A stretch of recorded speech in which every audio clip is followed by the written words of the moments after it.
Oh, gravity is working against me. Salut à tous, bienvenue et merci d'avoir de nouveau répondu à l'appel de l'absolu. Moi c'est Willy et je suis avec mon cher ami Cyril ou Chandra en direct de New York. Et aujourd'hui on va parler, parce que bien sûr vous vous souvenez, c'est un podcast qui essaye d'adapter les sagesses anciennes à notre monde contemporain. Et aussi on va étudier la vie d'un grand saint, d'un grand mystique. Pour nous, c'est même, on pourrait dire, un avatar, une descente divine, qui s'appelle le Seigneur Chaitanya. Le Seigneur Chaitanya, un véritable personnage historique d'abord, hein, avant de se mouiller en termes de notre croyance en son identité divine, comme tu l'as dit, mais un personnage historique qui a eu pas mal d'influence au niveau politique et social au XVIe siècle en Inde du Nord, dans les années début 1500. C'était un réformateur, hein. En tout cas au niveau politique, il a un petit peu fait exploser le système des castes, ou en tout cas voilà, il n'était pas du tout favorable à ce que la vie spirituelle soit réservée à une certaine classe de la société. Les brahmanes de caste, quoi. Voilà, exactement. Il a vraiment rendu accessible la vie spirituelle, la pratique spirituelle ou la grâce de Dieu à tout le monde, quel que soit son background social, on pourrait dire, les hommes, les femmes, les enfants, les vieux, même des différentes religions, parce que dans ses fidèles, il y avait certains d'autres religions. Il a rencontré Guru Nanak, où il avait Haridas Thakur, qui était né musulman. Donc il a vraiment fait exploser. Alors, on pourrait dire à notre époque, ça paraît pas si hallucinant, mais il y a 500 ans, c'était complètement incroyable, quoi, de faire ça.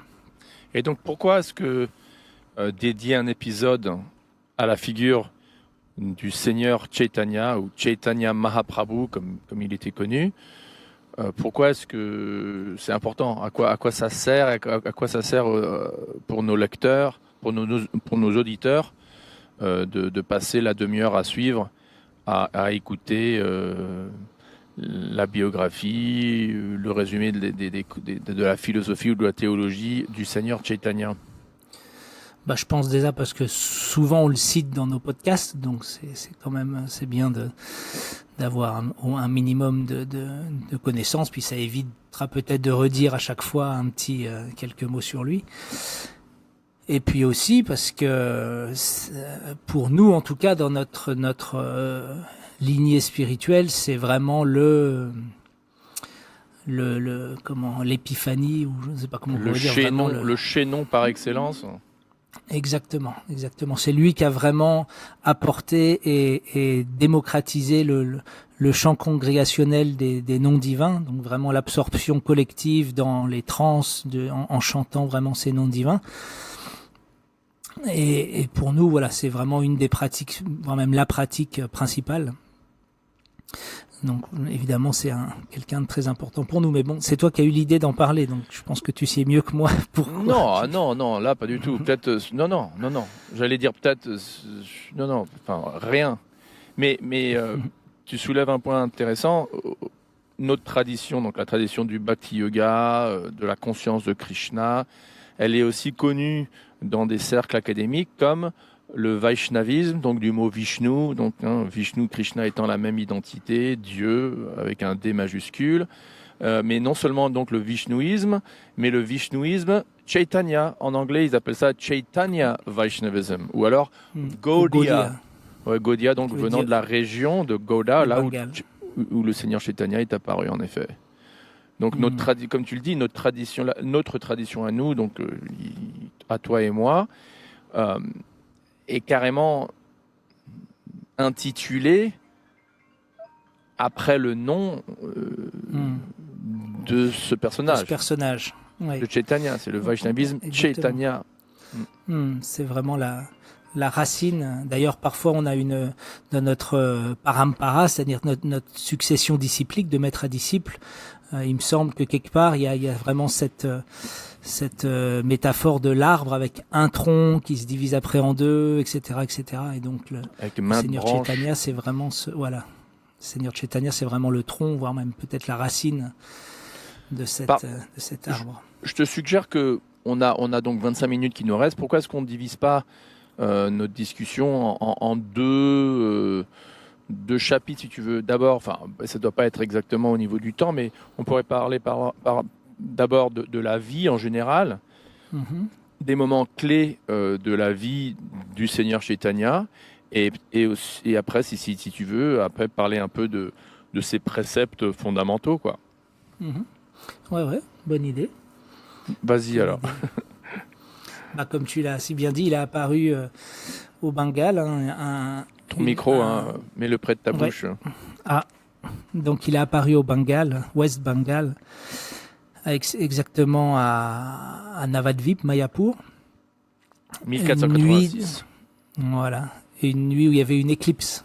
Au fait, Et si on tu sait veux, que- excuse-moi, mais si tu veux avoir accès à tous mes comptes en banque, sécurité sociale, enfin tout ce que tu veux, 1490, c'est à chaque fois c'est le code que je mets.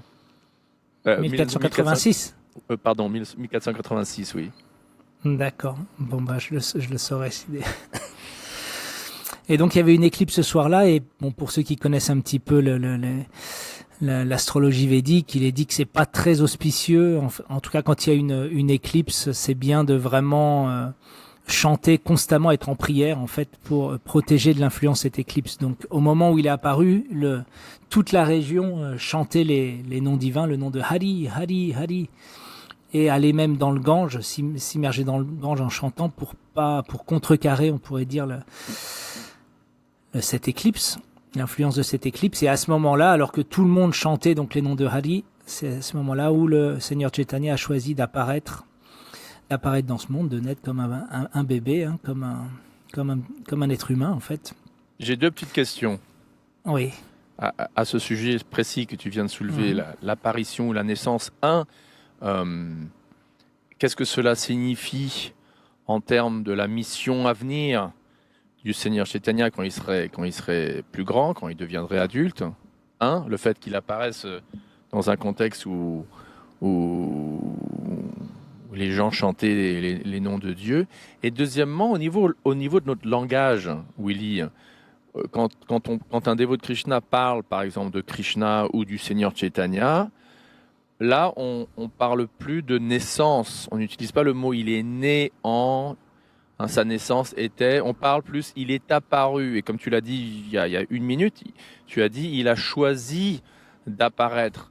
Alors, est-ce que tu peux clarifier la distinction, selon nos croyances, entre la naissance d'une âme conditionnée, comme moi et la majorité d'entre nous, et en distinction à ça, ou contre-distinction, l'apparition, on peut même mettre avec un A majuscule, d'une descente divine, comme tu l'as dit aussi, d'un avatar. Bah nous, on est malheureusement complètement dépendant de notre conditionnement, c'est-à-dire qu'on va pas choisir quand, où, comment on va prendre naissance. C'est simplement, on est pris dans le flot de la vie, des morts et des naissances, le samsara. Et donc, voilà, on n'a pas vraiment de choix, même si certains courants New Age disent qu'entre deux vies, on choisit. Alors, tiens, je peux être ceci, cela. Mais voilà, pour nous, on est complètement conditionné par notre karma et le flot de la vie. Alors qu'une descente divine, alors il y a une belle métaphore, je trouve, qui dit que c'est un petit peu comme l'araignée. L'araignée tend sa toile.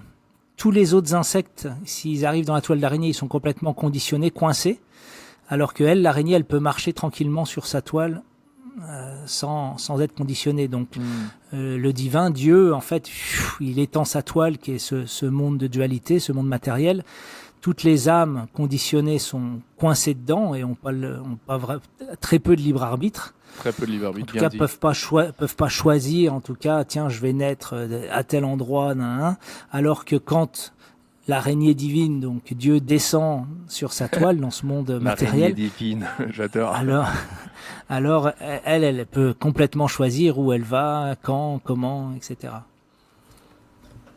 Ouais, super. Et donc on parle donc d'apparition parce que Dieu choisit quand il descend sur terre ou dans le monde matériel. C'est son Mais- choix, c'est son divertissement, on dirait. Ils sont T'allais lilas. dire, Alors, quelque chose. Ouais, lila, Bah, je lila dis voulait pas- dire divertissement. Divertissement. Par contre, il y a différents types de descente divine. Hein. On dit que Dieu est un, mais il peut se manifester comme il veut, quand il veut. Parfois, on dit vraiment c'est une apparition, comme le Seigneur Nishingadev qui est sorti d'un pilier, on en avait déjà parlé, ou l'avatar sanglier Varaha qui est sorti de la narine de Brahma. Donc là, on dit vraiment c'est une apparition. Alors que quand le divin, il a un lila, un divertissement qu'on appelle Nara Lila, vraiment comme un humain, c'est-à-dire pleinement divin, pleinement humain. Alors on parle aussi de Janmastami, ça veut dire naissance aussi. Ah oui, c'est vrai. C'est-à-dire qu'il va naître. Donc, parce qu'il y a certains avatars qui viennent vraiment jouer le rôle d'un être humain pour être au plus près de nous et pour qu'on puisse vraiment s'inspirer de leur vie. Et donc, c'est le cas du Seigneur Chaitanya qui est vraiment né d'une mère. Mais qui, en on même va temps- le dire, si je peux t'interrompre, mais qui, on le croit, a un corps, bien qu'il apparaît, disons, à travers la matrice d'une femme, d'une sainte, mais le corps du Seigneur Chaitanya, nous on le croit, est comme le corps de Krishna, c'est-à-dire Totalement il y a- spirituel. Ouais. totalement spirituel. Il n'y a pas de distinction entre l'âme de Dieu et le corps de Dieu. Son corps tout entier est fait de, comme cette fameuse phrase, Sat, Chit, Ananda. Pas vrai? Exactement. Sat Son- d'éternité, Chit de pure conscience et Ananda de joie. De joie. Donc nous, ça en veut- tant ça veut qu'âme- pas dire- Vas-y, excuse-moi. Parce que parfois on pense que ce qui est spirituel c'est invisible.